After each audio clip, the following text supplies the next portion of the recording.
In this video, we'll look at how to unlock and start attaching your phone to the gimbal. So I've got my iPhone 15 Pro, and I've got that clip we talked about in the first episode, and I'm going to go and make sure that the arrow that's pointed here is facing the camera, is towards the camera rather. Put in the center of the iPhone, and then obviously my arrow is right up there, cameras are right up there. So that's a perfect setup. It's kind of in the middle of the phone. Trying to make sure it's kind of balanced, and then we're going to go ahead and open up the unlock, and then open, and thing comes to life. Attach the extender arm, or the table tripod as we call it. Alright.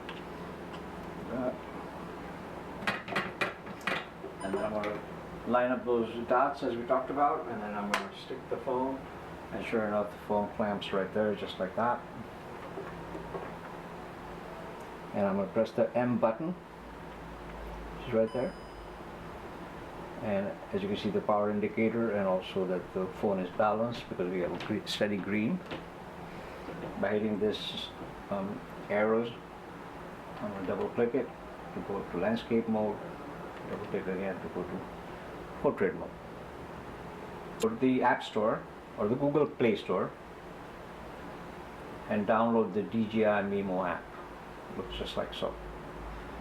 Once it's downloaded, it actually opens up right into the camera because the camera is already connected, so you can see the grid lines. If I double click it, the circle button again, I'm going to end up in landscape mode, and sure enough I'm ready to actually start filming. Okay, so I can actually hit video, or I can take a photo, put it into the video, and there's all these features here that we'll talk about in a later program, and you can just start filming just like so, and then you can move the camera around. Hi guys, thanks for watching. I hope you enjoyed today's earlier episode which talked about unboxing and the various accessories that come with the DJI Mobile Osmo 6. This one right now was all about connecting your camera to the Mobile 6 Osmo, and then actually going out there and getting ready to start filming. And don't forget to subscribe and hit the bell icon in the YouTube channel, and so that'll tell you what's coming up next. And what's coming up next is one of the different modes of gimbal. As you can see at the end of this episode, that there was this FPV, or first person view. So it's much more like a first person view where the gimbal kind of just goes out just like me and you walk.